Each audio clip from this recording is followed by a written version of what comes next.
Great, welcome everybody. This is a really interesting opportunity for us to discuss the subject of relationship between healthy ecosystems and links to human health and future pandemics. Excitingly, it's a sort of cross-University of Cambridge interdisciplinary research network event that is being co-hosted by Cambridge's Global Food Security Program, Cambridge's Infectious Diseases Program, Public Health at Cambridge, and the university's Conservation Research Institute. And the four speakers are going to reflect some of the perspectives and issues that actually come from those different interdisciplinary starting points. What is the role of environmental health and nature in the context of disease prevention and propagation? How does human interaction with wild and cultivated nature impact on issues around risk and vulnerability? And how can some of that understanding be used in order to think about the current pandemic as well as what the future might hold? We have a wonderful lineup of speakers. So I'm going to start by introducing myself. I'm Bhaskar Veera. I'm currently head of the Department of Geography here at Cambridge. And I'm directly involved with at least two of these interdisciplinary research networks, both food security and conservation. Our speakers today, in the sequence that they'll speak, are Professor Kate Jones. Kate is Professor of Ecology and Biodiversity at University College London, Director of the Nature Smart Centre in the Institute of Future Living. Her research investigates the interface of ecological and human health, using statistical and mathematical modelling to understand the impact of global land use and climate change on ecological and human systems, with a particular focus on emerging infectious diseases. So Kate will set the stage and open. She'll be followed by James Wood. James is head of the Department of Veterinary Medicine here in Cambridge. He's a veterinary epidemiologist with research interests in emerging and zoonotic infectious diseases, especially bat-transmitted viruses in sub-Saharan Africa and bovine TB. He's also co-chair of Cambridge Infectious Diseases Interdisciplinary Research Centre. James will go second, followed by Rosalind Parker-Ratanchi, who will follow. Rosalind is University Lecturer in Public Health at the Cambridge Institute of Public Health.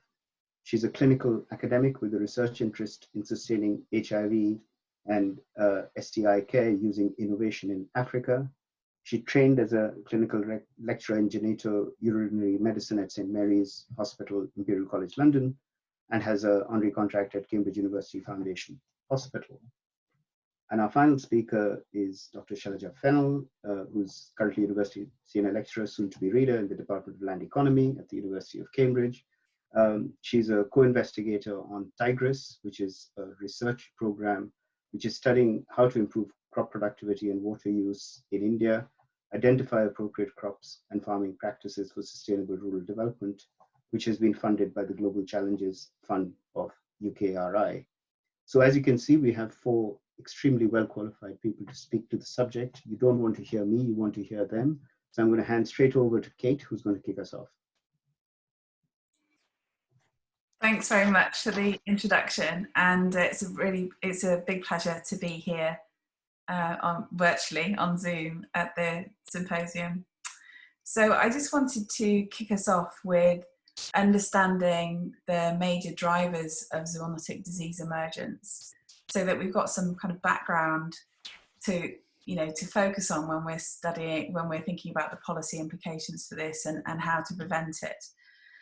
So I'm going to just start with, just some kind of understanding of the transmission routes and then some of those drivers first. So it's really important to realise at the very beginning of this that a lot of human infectious diseases, over 2/3, are from animals, do have an animal source at some point, or are transmitted by animals. So 2/3 of all infectious diseases are zoonotic from an animal.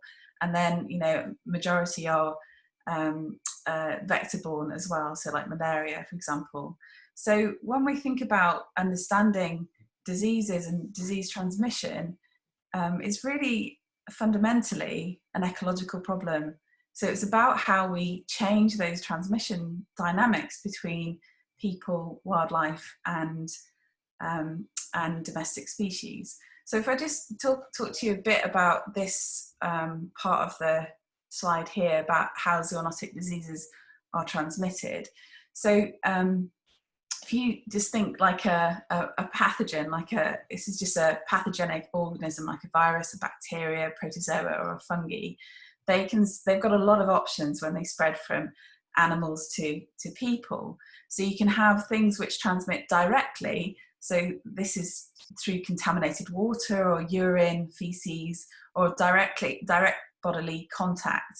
So things like Lassa fever in West Africa is transmitted by a rat and and contaminated food, so that this rat is a pest, so that it comes into contact with people in agricultural settings. And then some pathogens have got much more complex transmission pathways, which involve other wild animals, but also domestic species.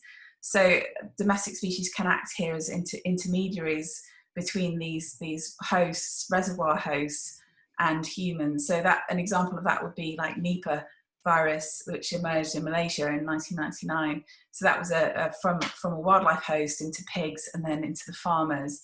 And then you've got other transmission routes which involve vectors. So it can go from wild and domestic species from a vector into human, like Rift Valley fever in sub-Saharan Africa. And then there are things which are just entirely vector-borne. So human vector, as in malaria, Zika, dengue fever.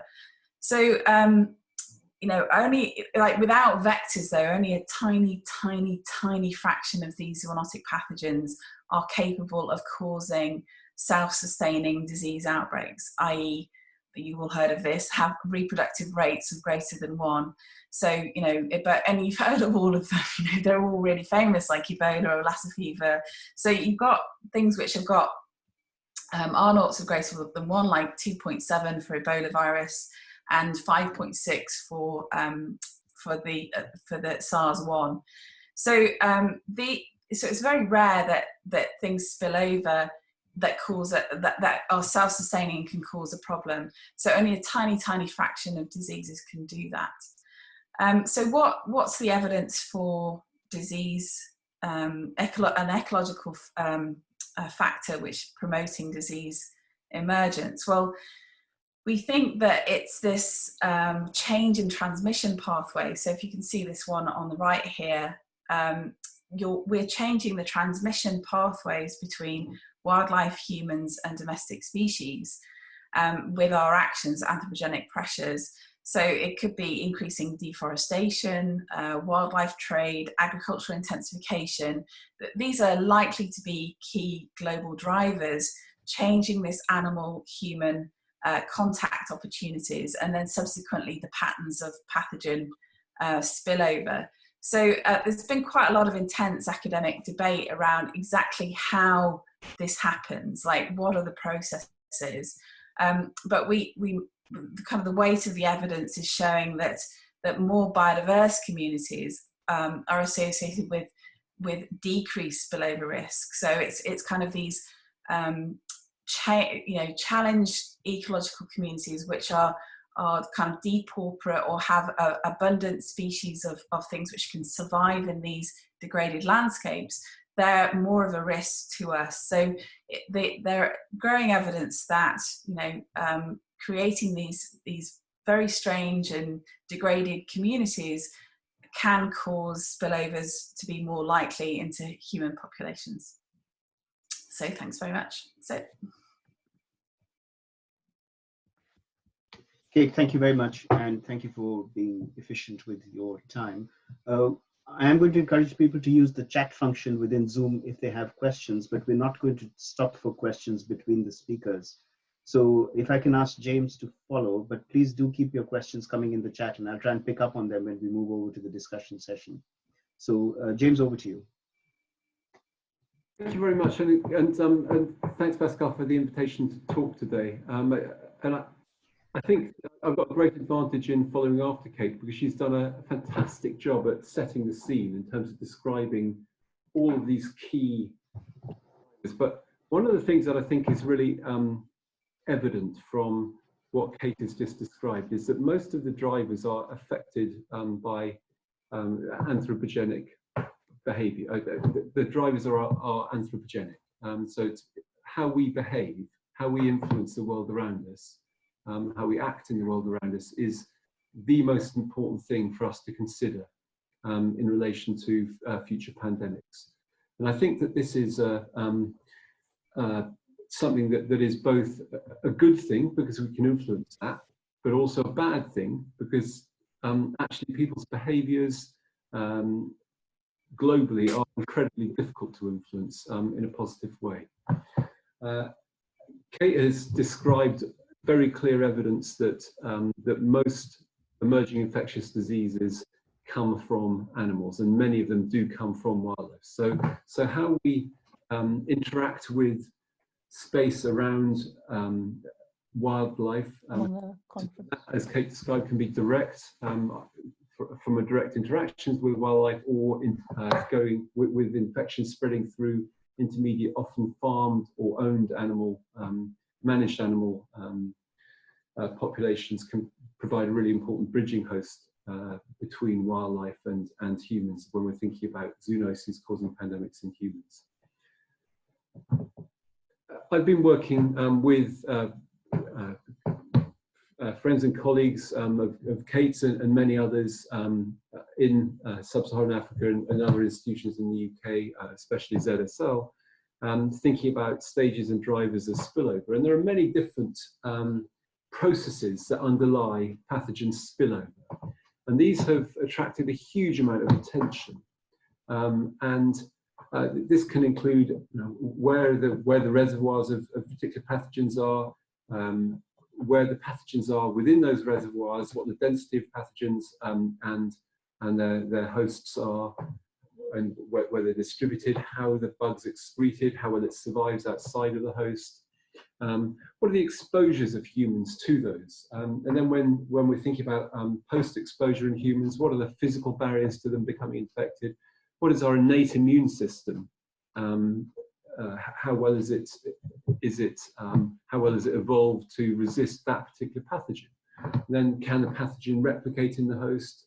And if it can replicate in the host, then can it transmit? How well does it transmit? And these have been described in various primary papers and reviews. And I've picked Rainer Plowright as a name of someone who's written nicely on this work. And a point that I'd make here, and this is work that Russ Mantia, Jamie Lloyd-Smith have pointed out, is that spillover is actually quite common. Being exposed to bugs from other species is really quite common. And actually what's almost more remarkable is that takeoff infection, which is what you need to have a pandemic, is much less common. But a lot of our focus, and my research group, my research collaborations would fall into this.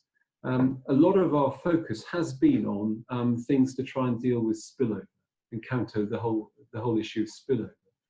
But I think actually one of the things that thinking about COVID-19 is that a key point that we need to focus on much more so is that we need to focus much more on onward transmission of infection. Now, this can be in a reservoir host, it could be in a traded wildlife host, or it can just be in humans, if humans are the primary new species that have been exposed.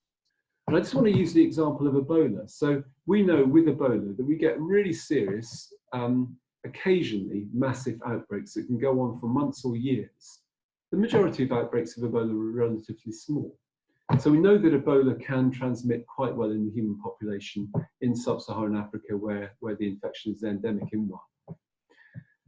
But despite that, despite the fact that it's thought to have very clear clinical presentation, the work that Emma Glennon in our research group has done has demonstrated that over 50% of outbreaks of spillover events, of those primary cases in humans, probably never get diagnosed. People either recover or die, and the diagnosis is never made. And the other point is that Ebola, despite the fact that it can spread in a fairly widespread way, often doesn't spread more than regionally in a really big way. And that relates to transmission rate of Ebola, the timing of transmission in relation to the onset of clinical signs, and regional movement of people. Now, for an infection that's spreading through traded animals, that could be regional movement of animals in other examples. But the point is, for Ebola, it's the regional movement of people that drives a lot of this stuff. And so a point that I wanted to make that I think has received inadequate attention in terms of real focus is that incursion rates of people or our farmed animals, our managed animals, and the movement of people in and out of areas where there may be a lot of biodiversity, or there may be something a lot less than an intact ecosystem, which as Kate has described, might be more risky in terms of pathogens being able to spill over because of species distributions and so on, and pathogens within those species that are better able to thrive in less intact ecosystems.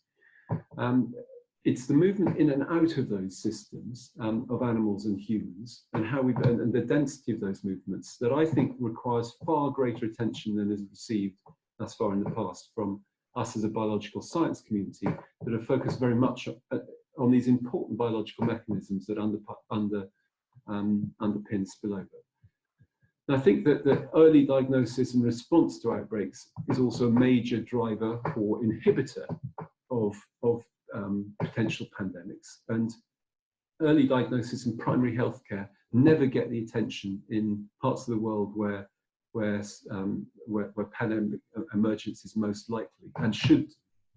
But I think I'd like to focus the discussion as well as that, but also on the movement of people, some of which is illegal, in the case of, say, of gold miners in the Amazon, in particular in Brazil at the moment. It's those incursion rates and movement of people that can take infection into and out of pristine or relatively pristine ecosystems. And the rate at which these things happen and the movement of those people, I think, are key drivers that need far greater emphasis in terms of driving transmission and takeoff of pandemics, rather than us just thinking about the spillover events themselves, which are necessary but not sufficient to underpin pandemic takeoff. Thank you. James, thank you very much. And I think that takes us very neatly onto what I hope Rosalind will be able to shed some more light on. So, Rosalind, I think you're next, and your slide is just going up. Thank you. We've got over on the slides a little bit. So James's nicely kind of led up to my presentation, which as an HIV researcher, this is the subject I know best, but I will touch a little bit on what's happening with kind of COVID related surveillance in Uganda at the moment, which is an interesting one health story. So as James mentioned, and in the Ebola example, the relationship between animals and humans, and also, as Kate said as well, has led to lots and lots of infections. And, you know, one of our biggest ongoing pandemics of up to 40 million people, it started with our simian cousins in Africa, but it's a much slower story than the COVID story. So from 1900 onwards, we had a transfer of immunoviruses, lentiviruses, and simian immunosuppressant virus from sooty mangabes, chimps, and gorillas. And if you could just go to the next, animation, please. Following this spillover from animals into the human population, the infections then spread firstly along the train routes, the railway routes, really as early as the 1920s. And then much more recently, if you can go to the next slide, this was accelerated by transport along truck and trade routes. So the bottom pictures from the 80s onwards really show the spread of HIV across the main transport routes throughout Africa. And if you go to the next picture, from the late 70s onwards, the picture, the section in the middle shows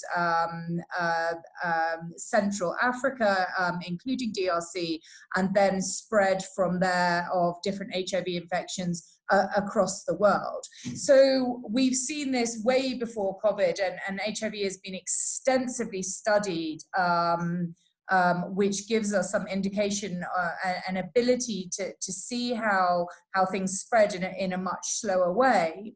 And this kind of really highlights, you know, the points that James and Kate have made about the spillover and the spread around the world. But what's interesting currently is, I mean, I work in Uganda, and we've had huge amounts of investment in dealing with the HIV epidemic.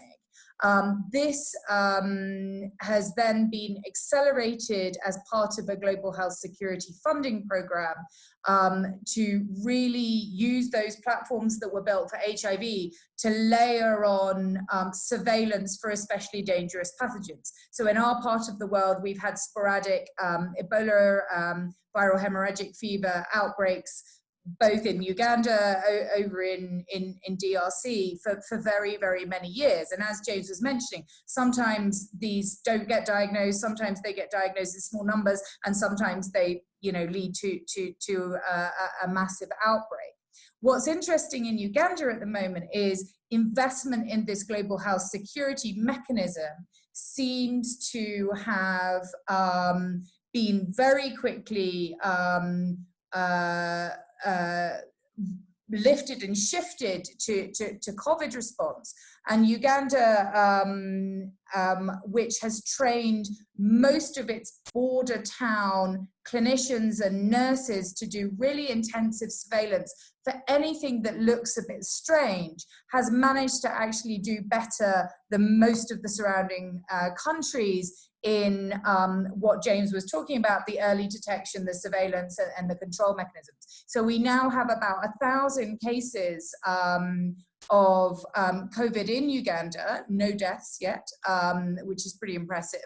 But more impressive than that is the number of tests that are being done per case found is one of the highest globally, which shows that our surveillance mechanism is really, you know, catching these early infections.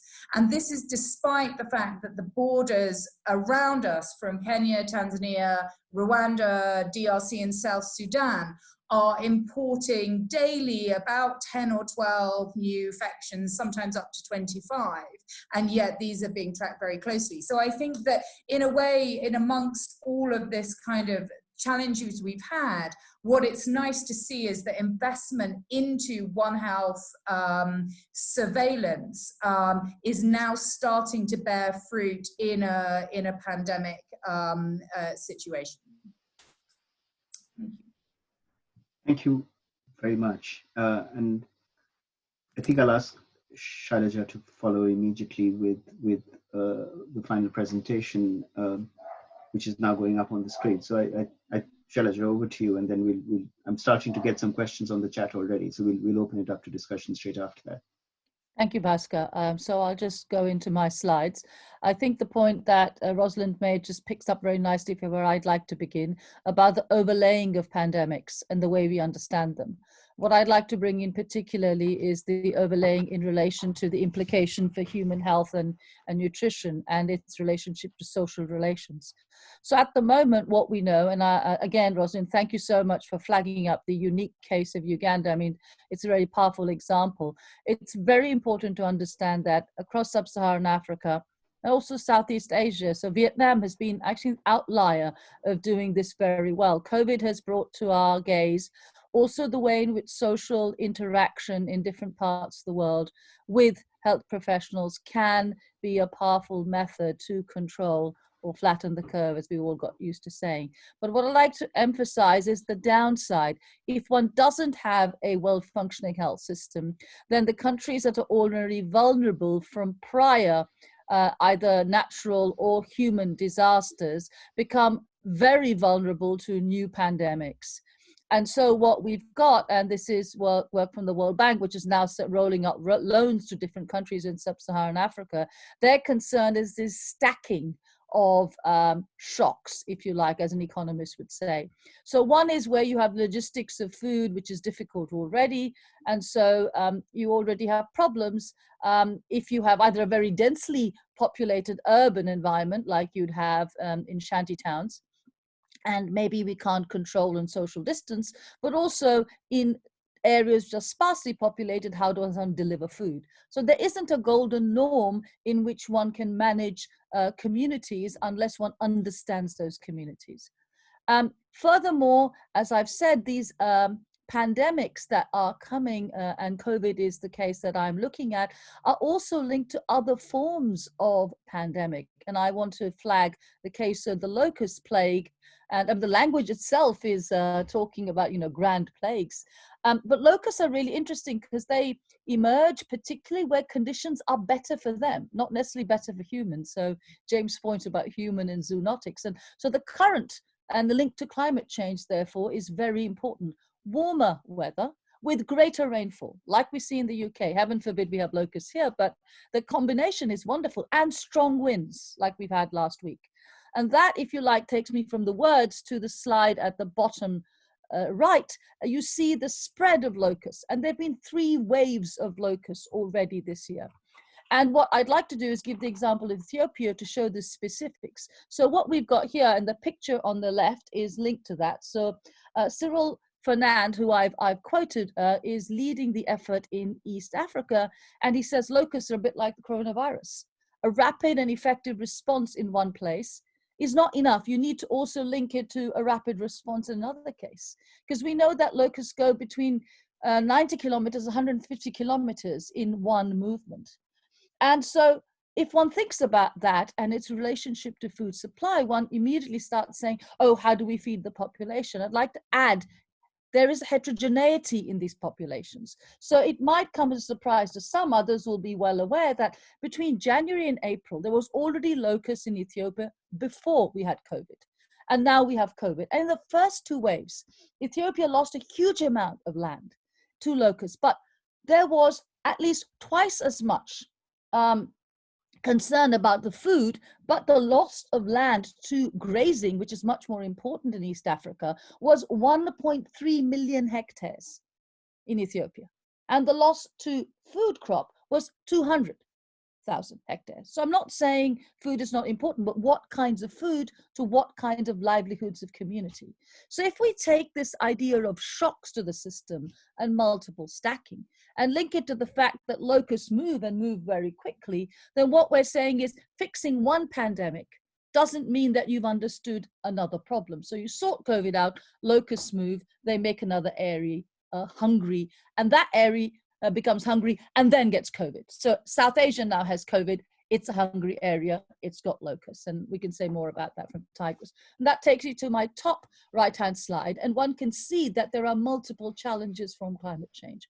So I'd like to bring in the ecological in terms of the conditions of these so-called intact ecosystems, which may not continue to be intact as we have these multiple challenges. I'll stop there. Thank you. Great. Thank you very much to all 4 of you for your presentations and for opening up the conversation. So I'd like to invite people to ask questions on the chat. I have one already from Carol. So Carol, if you want to ask your question directly, otherwise I can read it out, but if you can unmute yourself, it might be better for you to ask the question yourself. Yeah, thanks, and thank you to the speakers. It's absolutely terrific to hear, all of these areas being brought together. And I suppose it comes over as a bit sort of naive in a way, but looking at it from a public health perspective, what I see is this enormous investment and excitement of the biomedical community in vaccine development and hazmat suits and so on. And of course, we've seen that with HIV and we've seen it with Ebola as well. and with SARS and MERS and all the rest of it. And the investment has not really shifted over to address the areas that you've been highlighting in that integrated way, working with whole systems and communities. And you know, we've got 100 and plus people on the call on this webinar, and it's absolutely fabulous. But how do we mobilize ourselves to ensure that the investment into the research and the evidence generation addresses the areas that you've all highlighted, using the good examples such as Uganda and the way it's built on the HIV work? Thanks, Carol. And it's been very interesting to observe, you know, in terms of response, some of the countries that were anticipated to be best prepared for something like this have actually found themselves to be most vulnerable. Whereas, and you know, it says a lot about preparedness in different ways. But Rosalind, I think you were sort of well placed to respond to this. The Uganda example was particularly telling.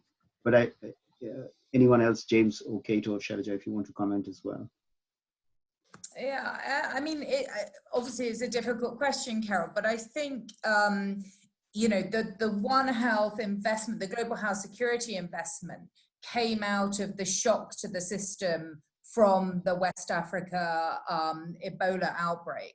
And, you know, the WHO, the criticism of the WHO about the response, actors such as, I mean, very strong policy advocates such as MSF, really holding international bodies accountable to what they were doing, and, you know, a global sense that this couldn't happen again. So obviously the shock to the system that we're getting at the moment will, you know, hopefully have ramifications. I think that the question that you're asking, which is how do we make sure that then becomes investment in public health structures and research in these issues rather than vaccines and test kits and those things. How do we make sure that balance is there? Well, I mean, let's hope that for once some of the world learns from some of the lower resource settings that have done quite well. I mean, let's hope the numbers drive this dialogue about which countries have done well and why have they done well when we have a debrief about this. That's me being optimistic, but we can live in hope. Can I just add a few words, may I? Yeah, Shailaja, please just go ahead. to build on what you're saying, Rosalind. So in the case of Vietnam, again, you know, it's a country densely populated, not necessarily on top of everyone's map. People say, oh, China did it better. What they did was really interesting. Their public health officials didn't just go in and say lockdown. They also said, eat fresh vegetables, grow them in your back garden because you may not have food lines.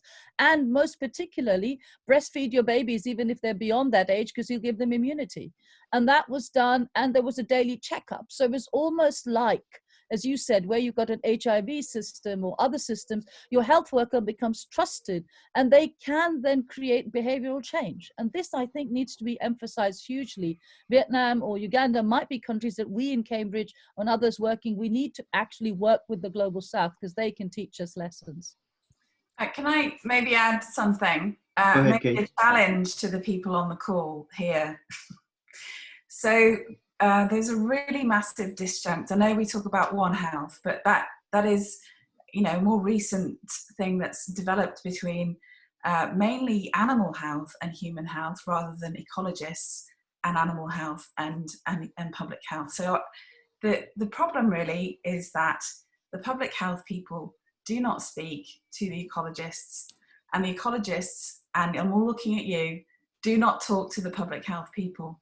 So the problem is there's a massive disjunct between the two fields. I know James is going to come in and disagree with me, but the problem is that we need to be a bit, I don't know where I sit actually, I'm not really sure I am anymore, but we need to make that link much stronger and stop working in silos. So the IPBS went, oh yeah, we don't have anything on pandemics, oh we should do that, we really should think about that last week. I mean, oh my God, why has that taken so long to happen? We really need to start to work together across these silos. And I think public health people have been very proximate causes. Let's deal with the problem. Let's develop a vaccine for, say, Lassa fever, which is an endemic zoonotic disease which comes from rats, like ongoing spillover from rats. What is a vaccine going to do with that situation? So we need to get the public health people to start to think about ultimate causes of these things and how degraded systems cause increased spillover risk to humans. And we need to get the ecologists to start talking to the public health people and make that direct link from human health to ecological systems, else we won't really have a habitable planet. End of rant. I think Kate makes a really important point there. I think Kate's been unfair in singling out the public health people, because actually, having tried to organise One Health meetings for 15 or 20 years now, which are so often driven by vets, and we've been working with ecologists. So we haven't done enough environmental health, but our One Health work has been has always included ecologists and ecological approaches. The only branch of medicine that will ever turn up, but still too sporadically, is public health. To be fair, it's the rest of medicine who are not engaged with this. And I think this is where we do need to link more with public health. And I agree with you there, Kate. But I think to single them out as a branch of medicine to criticise, I think is unfair, because those are the colleagues that I've seen in meetings in different countries in Africa as well as in this country. But there's otherwise, I totally agree with the fact that we've got to move the response away, and that's why I said that we have to invest in primary health care. And primary health care I see is almost inseparable from public health, because that's where so much of the real impact, and it's got to be local. Shailaja has just described, you've got to have the trust of communities to drive behaviour change, which then can be messed up by the central government actors who think the rules don't apply to in this country. I think the point that you've all made is being reflected in the chat as well, and a number of people sort of agreeing with the need for these conversations to be broader, more holistic. And I think the fact that you have 150 people on this webinar is sort of evidence that those conversations need to and are at least starting to happen. And Kate, can I well made. Another example of this. This is a classic example, right? So malaria eradication, which I am for, and saving children's lives, etc. That's very important for malaria. But like the application of DDT across huge landscapes to control malaria in a very chemical focused way started the conservation movement, arguably. So these two fields of interest, conservation and public health, have been at each other's throats from the beginning. And it's completely stupid because, public health is ecology, is ecological health. And I think we need to start making more noise about this, else this is going to happen again. It's going to happen again. It's happened so frequently in the last 100 years anyway. It's going to happen again. And we need to stop being so passive about it. And we need to get out there. I've had it now. I'm done. I'm done. We just need to be more active and more vocal. I'm going to bring the conversation back to sort of healthy ecosystems, if I can. There's a question which Bapat asked about 5 minutes ago, asking a question going back historically about other evidence of ecological destruction by humans and zoonotic diseases following. But I want to broaden that and bring it back to what we are focusing on here, which is the question of healthy ecosystems and whether or not the pathways that we've talked about, the transmission pathways, are either enhanced or reduced because of the health of the ecosystem, whether that's actually changing the levels of vulnerability of humans. In some senses, the kind of economic and ecological systems that we now inhabit are ones where the separation of humans from animals is increasingly unlikely. So we're not going to be able to create these sort of hermetically sealed units where you have humans interacting with themselves and animals interacting with themselves and spillovers don't happen. So I think, Kate, your point is that these realities are that spillovers will happen. we need to understand how human actions are either making us more or less vulnerable, because ultimately, if there's an opportunity for humans to respond, it's through the human actions that either expose us more or reduce our exposure. What is the, and then it kind of resonates with the sort of One Health questions that are also being asked, which is about, do we try and diagnose these sort of ultimate causes, or do we only deal with the proximate variables that are visible when a disease breaks out? So I want to sort of ask you to reflect a little bit on is an investment in improving the health of the ecosystem in itself also likely to deliver positive or negative co-benefits in relation to spillover and transmission? Is that going to enhance or reduce our vulnerability? And James has unmuted himself first, so he goes first.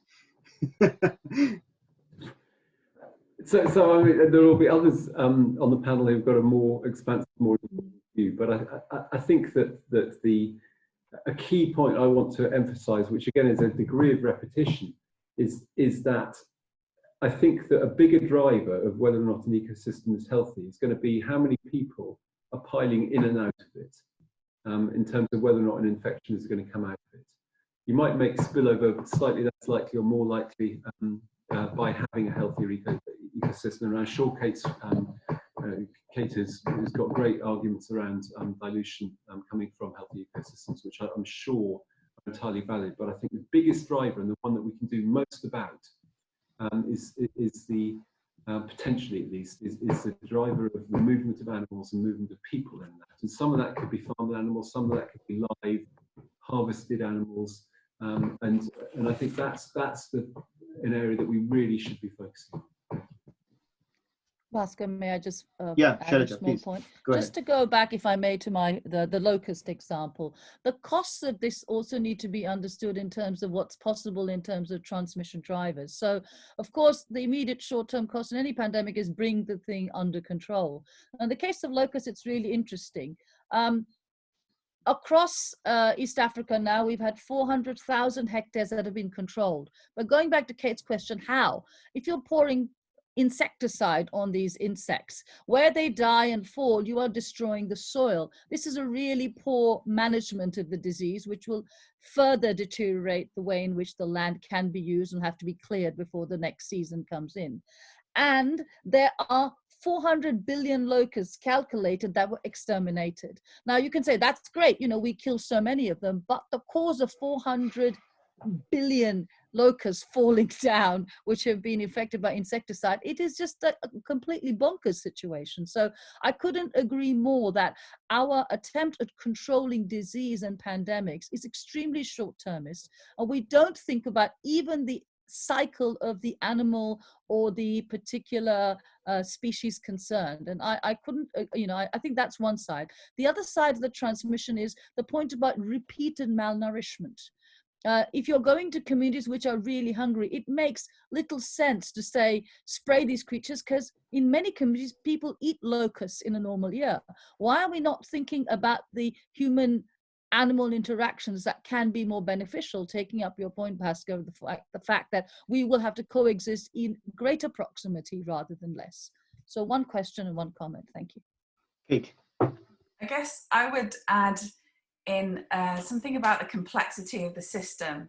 So I showed you, I talked about those transmission pathways, and so different pathogens have different transmission pathways. So if you're trying to make a prediction about what will happen with intensification or agricultural change or land use change, you need to understand those diseases and how they're going to be impacted. And that's the same with climate change. So you have to think about how those systems are going to be affected by that one change. And to just touch on the other two speakers' points, it's a dynamic system. So it's a systems dynamic approach is required. So you need to think about the ecological hazard to start with. So what is the ecological hazard in terms of your potential pathogens and the species which are now present in these degraded landscapes or changed by climate change? Then you have to think about your exposure. How many humans are in that situation? How is exposure then affected by your hazard? And then you have to think about susceptibility. So malnourishment the medical system. So you have to put all those three together to talk about risk. So risk is a combination of those three, maybe more than that, but three things that you then need to understand. So I was thinking that's a really difficult thing, but because we've got really good information now from satellites, we can operationalize quite a few of those things. So our modeling of Ebola that we did a couple of months ago at the end of 2019 for Ebola and Ebola outbreaks, we successfully predicted those DRC subsequent outbreaks from there. So it's not that it's hard, it's just we're not thinking about it in the right way.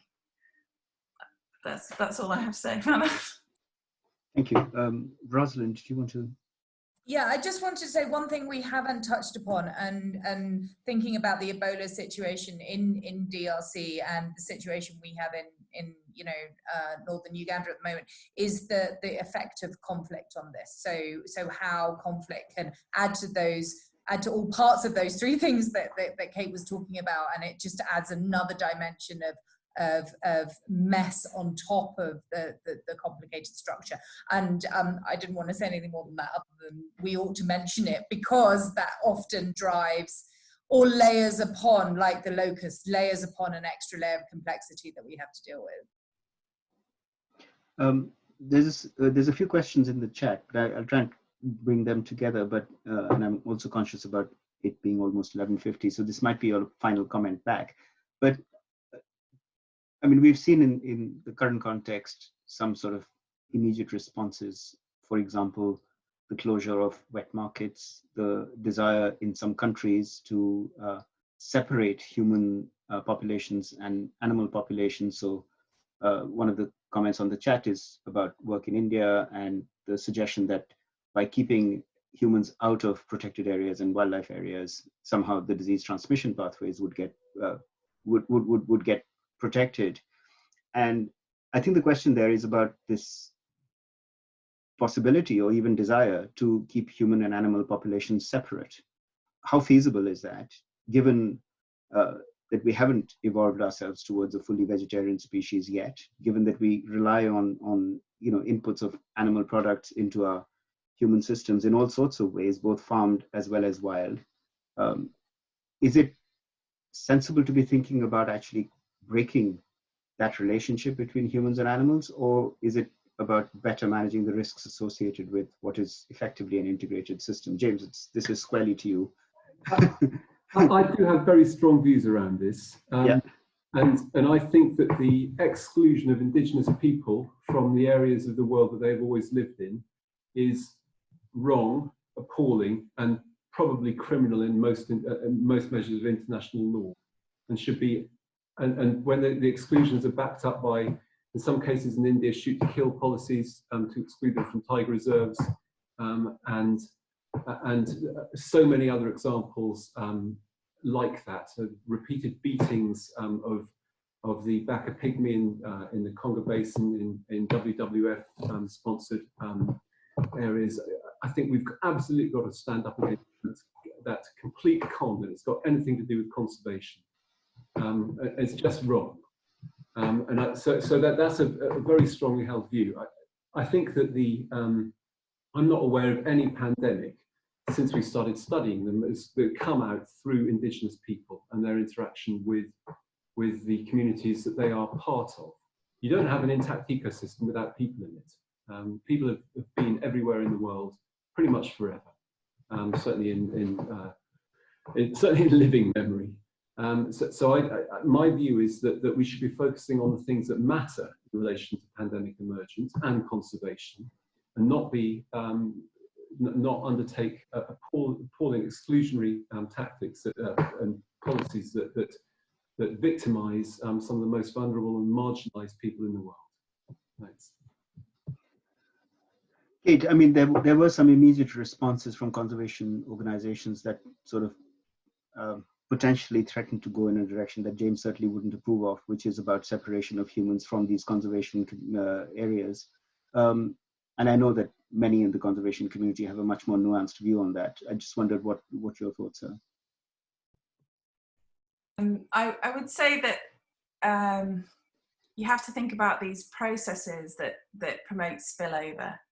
So the processes which degrade landscapes promote species which can survive in them, and they are, you know, ones which can disperse and live fast, die young, and don't invest as much in immunity. So there may be some very interesting trait-based responses to degradation of communities. So these ecological communities are changing in these degraded landscapes.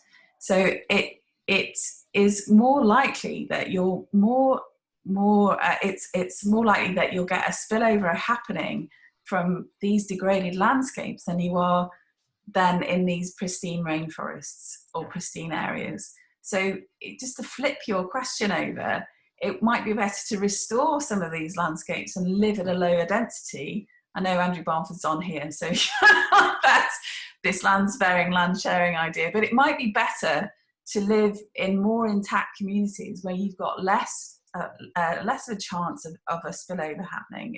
It's these degraded landscapes which I think are the problem. And you've got higher human densities.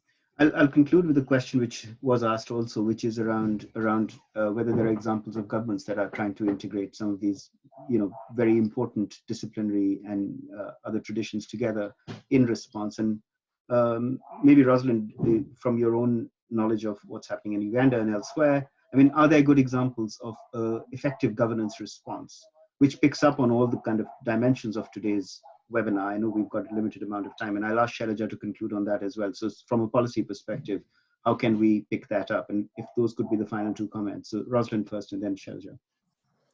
Yeah, so thanks. I mean, I think that we probably have just about got ourselves to the point of One Health. As Kate and James have said, the public health are probably speaking to the veterinary community, but I don't see it stretching out as far as what Kate is saying and really having a very holistic view. And I think that the Sustainable Development Goals, and I see somebody's mentioned them in the group, I think they had, you know, this idea, but, you know, 17 goals seem a bit unwieldy, and I don't even know where we start with that.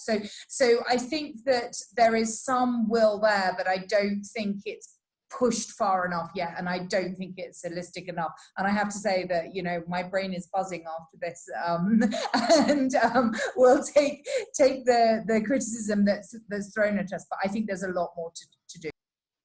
Thanks. Shailaja, if I could just use my last few minutes to add to the criticism, please talk to the social scientists across the board. We have lots of understanding of communities. We're frustrated by both public health and ecology. We understand systems in our own way, but we'd love to have a conversation. A specific example and a feature that needs to be understood is internal migration. When you say intact systems, I mean, coming out of India, where the lockdown has affected the migrants most adversely, in other countries where the migration has been controlled within the nation, within regions. So they've had regional lockdowns. That's been helpful. They've done that in Thailand. I'm working with ASEAN region countries on the big report on inclusion sustainability. And now with COVID, what we're trying to understand is Indonesia, which is a big country which has islands, could easily stop movement across islands. And where it has done that, it's been reduced and flattened the curve. But Jakarta is a nightmare because everyone is moving in and out of Jakarta. And so when you lock your international borders, you also need to think about sub-regional within national borders, and then to provide the food at the same time. And I would say, Rosalind, that SDGs work really well if they're allowed to be bottom up, which is how they were created. All 169 indicators are supposed to be selected from within for that purpose. So working with communities bottom up, and I keep saying that word 3 times, bottom up, we really need to understand where there is traction and trust with local officials and where there isn't. And where there is, it's far easier to flatten the curve, but we need to link it. There isn't a post-COVID world. There's a world where we have to manage COVID. And with that, we have to think about how health and nutrition interact. I'll stop or go into a lecture. Thank you. Thank you. I mean, I think it reinforces the point, and Shailaja, you made it well, about the need for integration across these disciplinary and other traditions. I think the evidence of what we're doing here is that these 4 networks have been able to interact with each other and set this up. And I think that is entirely the intention behind the interdisciplinary research centers and strategic research initiatives that we've been trying to foster at Cambridge. But I think it goes much beyond a single institution. I think these conversations have to take place across. And I think, importantly, as you've said, the social sciences have a lot to add here, which are not always an afterthought. And they can actually come into the conversation right at the inception. I think we're trying to do that across these networks. I want to thank the network coordinators for pulling this together. I'm 2 minutes short of 12, so unfortunately I do need to call this webinar to a halt, but there's been a lot of really fascinating stuff in the chat. So maybe one of the hosts can pull that out so that we don't lose sight of the comments that were made. We had over 150 people taking part, so clearly this conversation needs to take place for longer.